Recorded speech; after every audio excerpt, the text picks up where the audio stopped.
ನಮಸ್ಕಾರ. ಮಂಗಳೂರು ವಿಶ್ವವಿದ್ಯಾನಿಲಯ doctor P Dayananda pi ಮತ್ತು ಶ್ರೀ ಸತೀಶ್ ಪೈ ಯಕ್ಷಗಾನ ಅಧ್ಯಯನ ಕೇಂದ್ರ ಮಂಗಳ ಗಂಗೋತ್ರಿ ಯಕ್ಷಮಂಗಳ ಪ್ರಶಸ್ತಿ 2024-25. ವೃತ್ತಿಯಲ್ಲಿ ವೈದ್ಯರಾಗಿದ್ದುಕೊಂಡು ಪ್ರವೃತ್ತಿಯಲ್ಲಿ ಸಾಹಿತಿಯಾಗಿ ಕನ್ನಡ ಸಂಸ್ಕೃತಿಯ ಪರ ಹೋರಾಟ, ಸಮಾಜ ಸೇವೆಯೊಂದಿಗೆ ಯಕ್ಷಗಾನ ರಂಗದ ವಿದ್ವಾಂಸರಾಗಿ ಗುರುತಿಸಿಕೊಂಡವರು.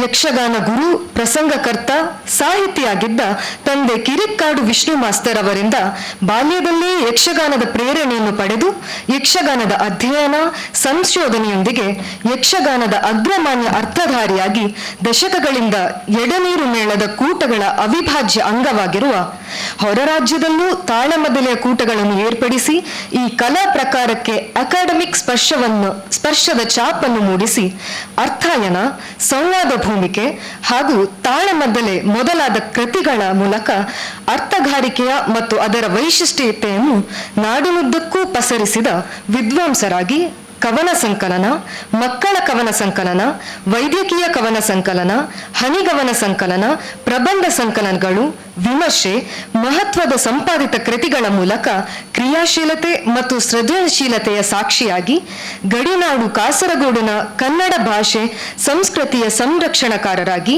ಸಾಮಾಜಿಕ ಮತ್ತು ಕನ್ನಡ ಪರ ಹೋರಾಟಗಾರರಾಗಿರುವ ತನ್ನ ವೈಶಿಷ್ಟ್ಯಪೂರ್ಣ ಬರಹಗಳ ಮೂಲಕ ಯಕ್ಷಗಾನದ ಒಳಜಗತ್ತನ್ನು ಅಪೂರ್ವವಾಗಿ ತೆರೆದಿಟ್ಟಿರುವ ಯಕ್ಷಗಾನ ರಂಗಕ್ಕೆ ವಿಶೇಷ ಕೊಡುಗೆಯನ್ನು ನೀಡಿರುವ ಡಾಕ್ಟರ್ ರಮಾನಂದ ಬನಾರಿ ಅವರಿಗೆ 2024-25 ಸಾಲಿನ ಯಕ್ಷಮಂಗಳ ಪ್ರಶಸ್ತಿ ನೀಡಿ ಗೌರವಿಸುತ್ತಿದ್ದೇವೆ. ಈಗ ಡಾಕ್ಟರ್ ರಮಾನಂದ ಬನಾರಿ ಅವರಿಗೆ ಪ್ರಾಣಾಭಿವಂದನ ಪದ್ಯ ರಚನೆ ಶ್ರೀ BVPS ಪರಾಡಿ.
ಸದಾ ಶಿವ ಗಾನವಾಗುತ್ತಲಿ ಬಾಳುತ್ತಿರಲಿ ಶುಭವಾಗಲಿ ನಿತ್ಯ ಶುಭವಾಗಲಿ ಯಕ್ಷ ಮಕ್ಕಳ ಈ ಪ್ರಸಕ್ತಿಯು ನಿಮಗೆ ರಕ್ಷೆಯಾಗಲಿ ಮುಂದೆ ಸರ್ವ ಪದಗಿ ಅಕ್ಷಯಾಗದ ದೇವ ಸುಕ್ಷೇಮದ ಬಾಳುಗಿರಲಿ ಯಶಗಿ ಸುಕ್ಷೇಮದ ಬಾಳುಗಿರಲಿ ಯಶಗಿ ಶುಭವಾಗಲಿ ನಿತ್ಯ ಶುಭವಾಗಲಿ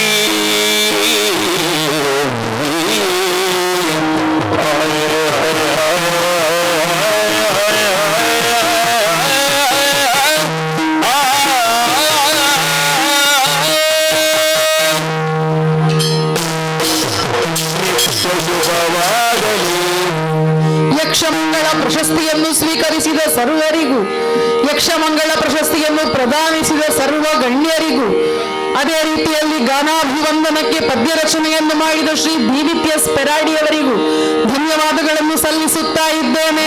ಸನ್ಮಾನ್ಯ ಅಧ್ಯಕ್ಷರೇ, ವೇದಿಕೆಯಲ್ಲಿ ಉಪಸ್ಥಿತರಿರುವ ಎಲ್ಲ ಗಣ್ಯರೇ ಮತ್ತು ಸಹೃದಯರಾದಂತಹ ಕಲಾಸಕ್ತರೇ, ಕಲಾಭಿಮಾನಿಗಳೇ, ಏನು ಮಾತಾಡುವುದು ಅಂತ ಒಂದು ಸಮಸ್ಯೆ ಅಲ್ಲ, ಅದು ದೊಡ್ಡ ವಿಷಯ ಅಲ್ಲ. ಯಾಕಂದರೆ ಆದರೆ ಹೇಗೆ ಮಾತಾಡುವುದು ಅಂತ ಈಗ ನನಗೆ ಭಾಳ ದೊಡ್ಡ ಸಮಸ್ಯೆ ಅದು. ಯಾರ ಶ್ರುತಿಯನ್ನು ಹಿಡಿದು ನಾನು ಭಾಗವತರ ಶ್ರುತಿಯ ನಿರ್ವಹಣೆ ಮಾಡುವ ಅವರ ಶ್ರುತಿಯ ಅಲ್ಲ ನಿಮ್ಮ ಶ್ರುತಿಯ ಶ್ರುತಿ ಬಿಟ್ಟರೆ ಹೋಯ್ತಲ್ಲ, ಮತ್ತು ನಾಳೆ ಆಕ್ಷೇಪ ಬರ್ತದೆ ಅವರ ಅರ್ಥದಲ್ಲಿ ಶ್ರುತಿ ಇಲ್ಲ ಅಂತ ಅಲ್ವಾ. ಹಾಗಾಗಿ ಕೆಲವು ವಿಚಾರಗಳನ್ನು ಪ್ರಸ್ತಾಪಿಸಬೇಕು ನಾನು. ಒಂದು, ನನ್ನ ಮಿತ್ರರಾದಂಥ ಧನಂಜಯ ಕುಂಬಳೆ ಎಲ್ಲಿ ಹೋದರು ಅವರು ನಾನು ತುಂಬ ಮೆಚ್ಚಿಕೊಂಡಂತಹ ಅತ್ಯಂತ ಸಮರ್ಥರೆಂದು ನಾನು ಭಾವಿಸುವ ಯುವ ತಲೆಮಾರಿನ ಒಬ್ಬ ಸಾಧಕರು ಅಂತ ನಾನು ಖಂಡಿತವಾಗಿ ಹೇಳಬಹುದು ಈ ಸರ್. ಹೌದೌದು, ಇದು ನನ್ನ ಅನುಭವದಿಂದ ಹೇಳ್ತಾ ಇದ್ದೇನೆ ನಾನು.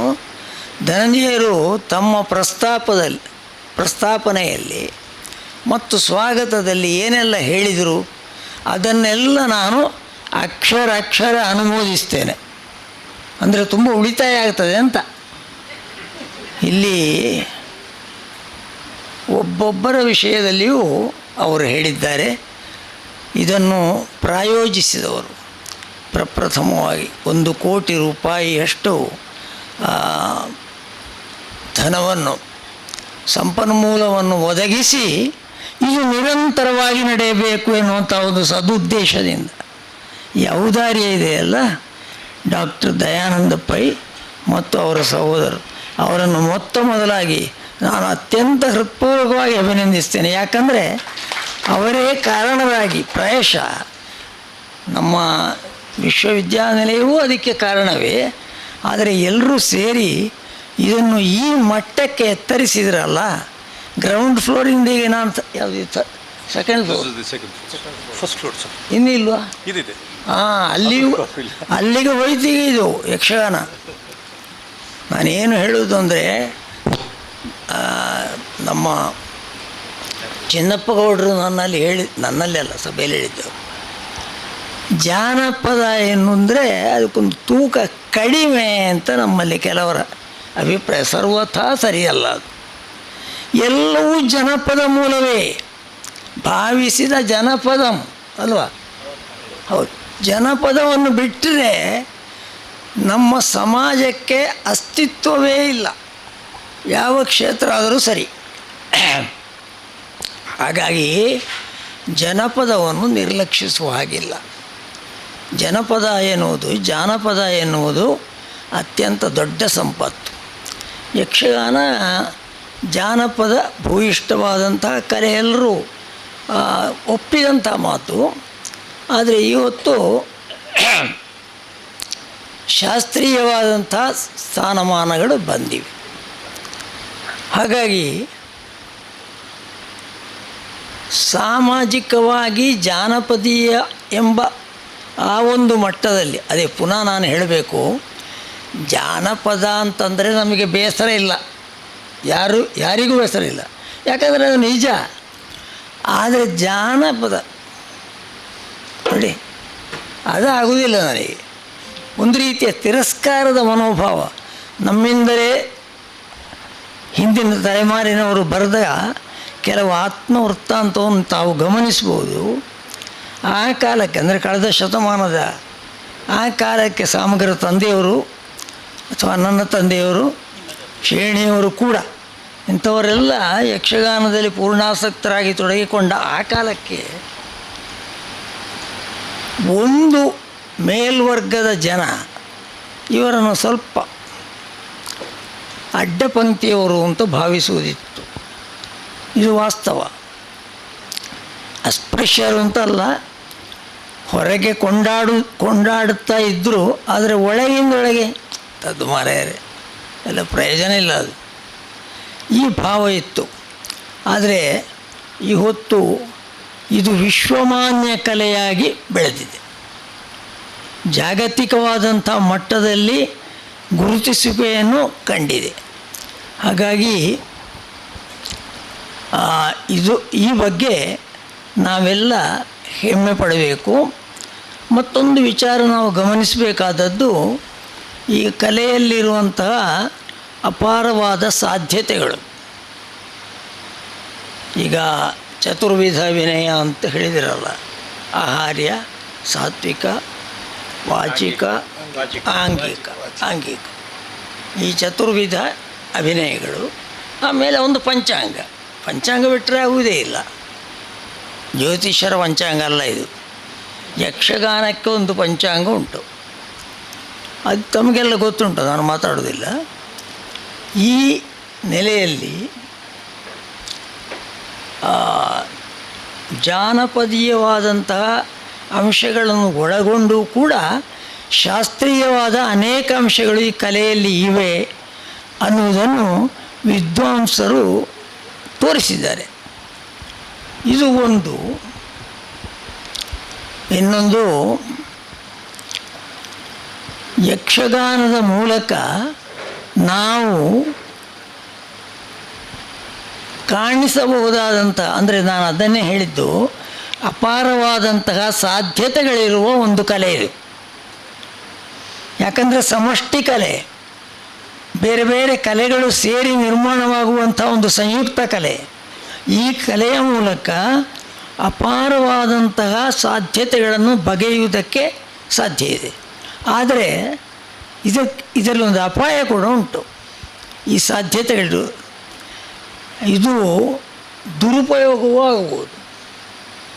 ಯೋಚಿಸಿ ನೋಡಿ, ಸದುಪಯೋಗವೂ ಆಗ್ಬೋದು. ಯಾಕಂದರೆ ಈ ಸಾಧ್ಯತೆಗಳು ಎರಡು ದಿಕ್ಕಿನಲ್ಲಿ ಚಲಿಸ್ಬೋದು.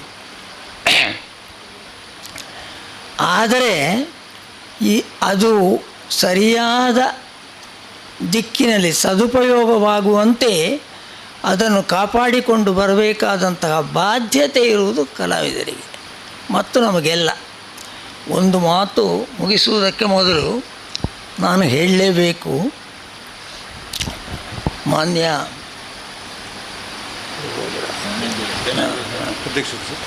ತಲ್ಲೂರು ಅವರು ಸಾಂದರ್ಭಿಕವಾಗಿ ಕೆಲವು ಒಳ್ಳೆಯ ಮಾತುಗಳನ್ನು ಹೇಳಿದರು. ನನ್ನ ಹೆಸರಿನ ಕೊನೆಯಲ್ಲಿ ಕಾಸರಗೋಡು ಅಂತ ಸೇರಿಸಿದ್ದಾರೆ. ನನಗೆ ಅದು ಭಾಳ ಸಂತೋಷ ಕೊಟ್ಟಿತ್ತು. ಯಾಕಂದರೆ ಕಾಸರಗೋಡಿಗೆ ಒಂದು ಪ್ರತ್ಯೇಕವಾದ ಗುರುತಿಸುವಿಕೆ ಉಂಟು ಅಂತ ಆಯಿತಾ ಇಲ್ವೋ. ನಾನು ಕಾಸರಗೋಡನ್ನು ತುಂಬ ಪ್ರೀತಿಸ್ತಾ ಬಂದವ. ಕಾರಣ ಏನಂತಂದರೆ, ನನಗೆ ಎಳನೀರು ಶ್ರೀಮಠದೊಂದಿಗೆ ಬಹಳ ನಿಕಟವಾದಂಥ ಸಂಬಂಧ ಇತ್ತು, ಇವತ್ತೂ ಇದೆ. ನನ್ನ ಕೊಡುಗೆ ಏನಿದ್ದರೂ ಆ ಕೊಡುಗೆ ಹಿಂದೆ ನಮ್ಮ ಹೆತ್ತವರ ಕೊಡುಗೆ ಇದೆ. ಕುಟುಂಬದವರ ಕೊಡುಗೆ ಇದೆ, ಎಲ್ಲರ ಕೊಡುಗೆ ಇದೆ, ಗುರುಗಳ ಕೊಡುಗೆ ಇದೆ.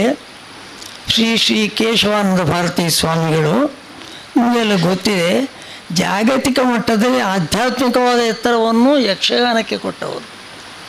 ಅಂಥ ಅವರ ಕೊಡುಗೆ ಇದೆ. ಇಡೀ ಕಾಸರಗೋಡಿನ ಕೊಡುಗೆ ಇದೆ. ಇದರಿಂದ ಯಾವುದೇ ಯಾವ ಸಾಧನೆಯೂ ಕೂಡ ಅದು ಸಮಾಜದ ಕೊಡುಗೆ. ಮಂದಿಂ ಗೆಳೆಯರಿಂ ಪಗೆಗಳಿಂ ಪಡೆದುದ ನೆತ್ತರೆಲ್ಲವ ತೆತ್ತರದು ತೀರದಂತೆ. ಯಾರು ಹೇಳಿದ್ದದು? ಅಂತೆ ಅಲ್ಲ, ಅದು ಅಂತೆ ಅಂತ ಕವಿತೆ ಹೇಳಿದರು. ಇದನ್ನು ಹೇಳಿದವರು ನನ್ನ ವಿದ್ಯಾಗುರುಗಳಲ್ಲಿ ಒಬ್ಬರಾದಂಥ ಕೊಳಂಬೆ ಪುಟ್ಟಣ್ಣಗೌಡರು. ನಾನು ಮಹಾಕವಿ ಅಂತ ಅವರನ್ನು ಗೌರವಿಸೋದು. ಎಲ್ಲ ಸಮಾಜದ ಮೇಲೆ ನಮಗೆ ಕೊಡುಗೆ ಇದೆ. ಆದ್ದರಿಂದ ನಾನು ಯಾಕೆ ಇದನ್ನು ಪ್ರಸ್ತಾಪಿಸಿದೆ ಅಂತಂದರೆ, ಈ ಹೊತ್ತು ಸರ್ಕಾರದ ನೆಲೆಯಲ್ಲಿ ಕರ್ನಾಟಕ ಸರ್ಕಾರ ಇರುವುದು, ಕರ್ನಾಟಕ ಸರ್ಕಾರವೇ ಸರ್ಕಾರದ ನೆಲೆಯಲ್ಲಿ ಕಾಸರಗೋಡು ಉಪೇಕ್ಷಿತವಾಗಿದೆ.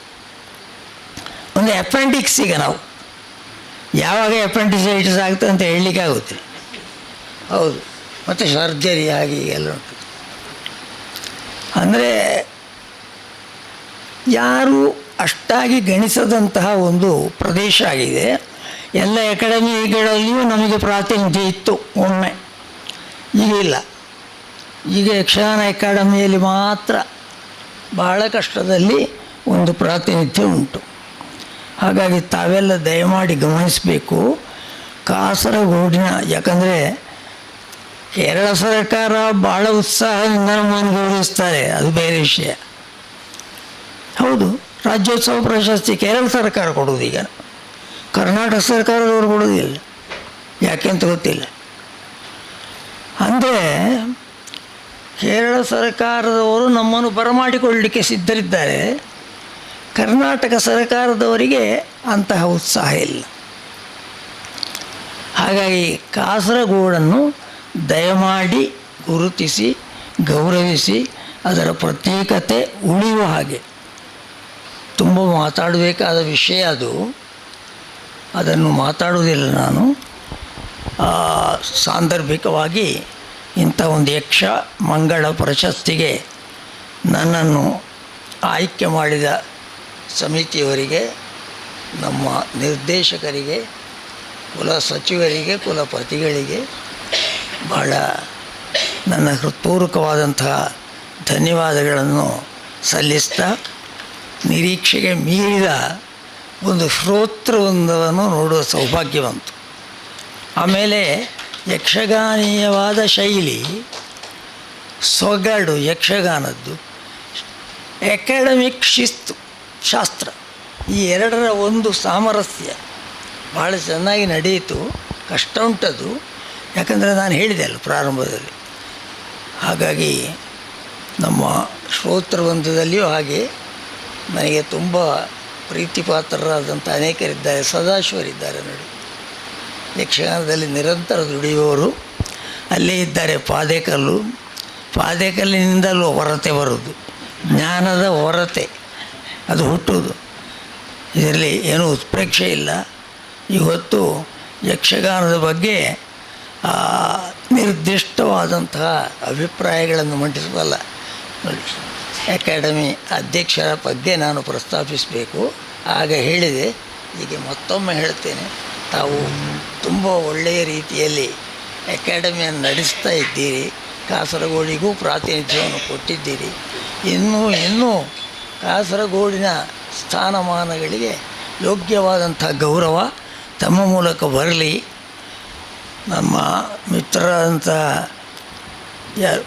ಸಾಮಗರು ಅವರು ಅಧ್ಯಕ್ಷರಾಗಿದ್ದರಲ್ಲ, ಅವರು ಅಧ್ಯಕ್ಷರಾಗಿರುವಾಗ ಯಕ್ಷಗಾನದ ವಾಚಿಕವನ್ನು ಪ್ರತ್ಯೇಕವಾಗಿ, ಅರ್ಥಗಾರಿಕೆಯನ್ನು ಪ್ರತ್ಯೇಕವಾಗಿ ಗುರುತಿಸಿದವರು ಮಾನ್ಯ ಸಾಮಗರು.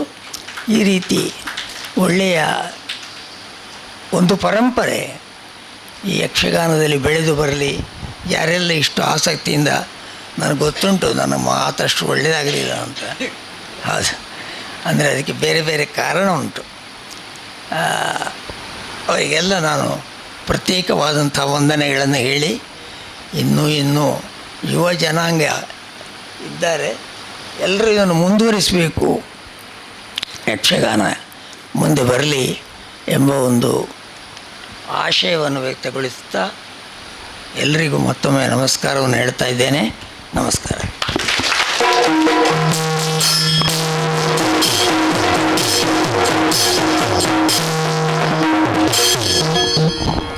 ತಮ್ಮ ನುಡಿಯೊಸಗಿಗೆ ಧನ್ಯವಾದಗಳನ್ನು ಸಲ್ಲಿಸುತ್ತಾ ಯಕ್ಷಮಂಗಳ ಕೃತಿ ಪ್ರಶಸ್ತಿಯನ್ನು ಪಡೆದುಕೊಂಡಂತಹ ಶ್ರೀ ಅಶೋಕ ಹಾಸ್ಯಗಾರರು ತಮ್ಮ ಮಾತುಗಳನ್ನಾಡಬೇಕಾಗಿ ವಿನಂತಿಸುತ್ತಾ ಇದ್ದೇನೆ.